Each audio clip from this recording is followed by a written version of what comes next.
बिस्मिल्लाहिर्रहमानिर्रहीम। बोलते कालम के साथ मैं आमिर रज़ा खान। और हिंदुस्तान को फ़तह करने वाले बाबर के नाम पर पाकिस्तान ने एक ऐसा मिसाइल सिस्टम बनाया है जो कि अब भी हिंदुस्तान को फ़तह कर सकता है। यानी बाबर ने जो जिस तरह से वो आया था कंधार को क्रॉस करके, और फिर उसने जो है वो यहाँ पर हिंदुस्तान में फ़तह हासिल की और मुगलिया सल्तनत की बुनियाद रखी थी। लेकिन अब अगर किसी ने दरअंदाजी की कोशिश की तो उसको भी बाबर का ही सामना करना पड़ेगा, और ऐसे बाबर का जो कि एटमी बाबर है, यानी एटमी मिसाइल जो है उसका सामना करना पड़ेगा।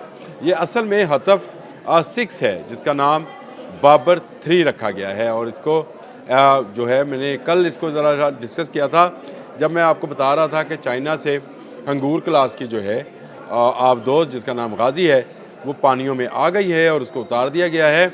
4 आबदोज़ें आ गई हैं जिस पर बहुत सारे जो भारतीय लोग हैं वो चीख चला रहे हैं कि इतनी जल्दी 4 कैसे आ गई, एक आबदोज़ बनने में सालों लगते हैं, यहाँ 4 आबदोज़ें 3-4 साल के अंदर ना सिर्फ बनी बल्कि उसके अंदर ये सलाहियत मौजूद है कि उसमें से बाबर 3 मिसाइल जो है वो चल सकता है, जिसमें डुअल सलाहियत जो है वो है, यानी वो रवायती वॉरहेड भी ले जा सकता है और ये वारहेड जिसको हम कहते हैं एटमी वारहेड, न्यूक्लियर वारहेड, वो उसका भी शामिल है। 450 किलोमीटर रेंज है।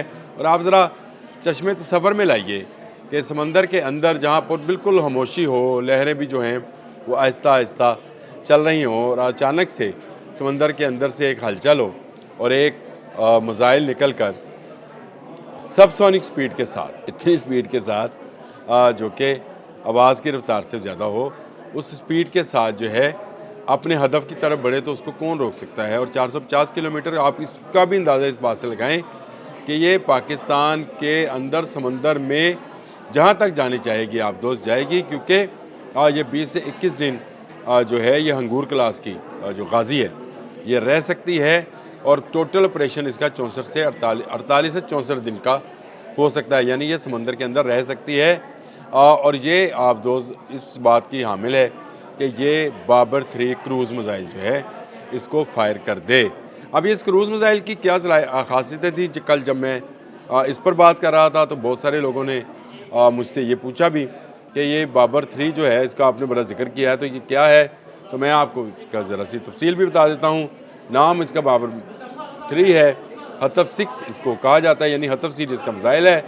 सबमरीन लॉन्च क्रूज मिसाइल मैंने बताया था, SCLM ये मिसाइल है। सबसोनिक इसकी रफ्तार है और इंतहाई कम, यानी सी सीकिंग के हिसाब से, यानी बिल्कुल आप समझें कि लहरों को छूता हुआ गुजरता है। और इसकी बुनियादी वजह वही है कि रडार से बचना चाहिएगा। और सबसे बड़ी बात यह है कि ये स्टेल्थ टेक्नोलॉजी का हामिल मिसाइल है। ऐसा मिसाइल भारत के पास भी नहीं है, यानी भारत जो इसके मुकाबले में जो मिसाइल है मैं उसके बारे में भी आपको बताता हूँ, लेकिन उसमें जो खामी है वो उसका स्टेल्थ टेक्नोलॉजी का ना होना है। तो ये स्टेल्थ टेक्नोलॉजी का हामिल है। इसमें गाइडेंस सिस्टम जो है इनर्शियल नेविगेशन सिस्टम है जी इसका अपना, और GPS सैटेलाइट नेविगेशन ये एक अलग से, यानी 2 सिस्टम्स के तहत इसको कंट्रोल किया जा सकता है। टेरेन कंट्रोल मैचिंग इसको भी बोलते हैं, टेरिकॉम इसको बोलते हैं, यानी ट्रेन कंट्रोल मैचिंग जो है इसको भी साथ लेके चलता है, और डिजिटल सीन मैचिंग, ये चारों सलाहियतें इसमें मौजूद हैं। वारहेड में आपको बता चुका, न्यूक्लियर भी है और रवायती भी।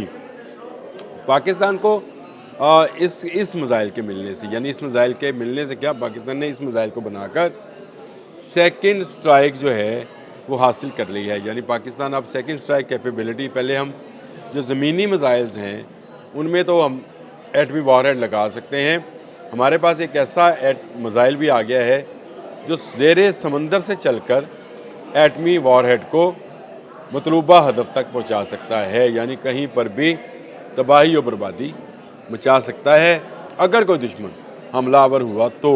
मैं बार बार कहता हूं कि पाकिस्तान की तमाम तर टेक्नोलॉजी जो है वो सिर्फ़ और सिर्फ दिफा के लिए है, ऑफेंस के लिए नहीं है। हमें किसी मुल्क की 1 इंच ज़मीन नहीं चाहिए, और किसी मुल्क को हम ये इजाज़त नहीं देंगे कि वो 1 इंच ज़मीन पाकिस्तान की ले ले। इसका पहला तजर्बा जो है 2017 में किया गया था, और उसके बाद से इसकी धूम है, और इसका बाकायदा से ऐलान जो है मुख्तलिफ़ वेबसाइट्स पर आपको मिल भी जाएगा। अब इसको मैंने आपको कहा था कि मैं K-15 के साथ भी मुआवजना करूँगा।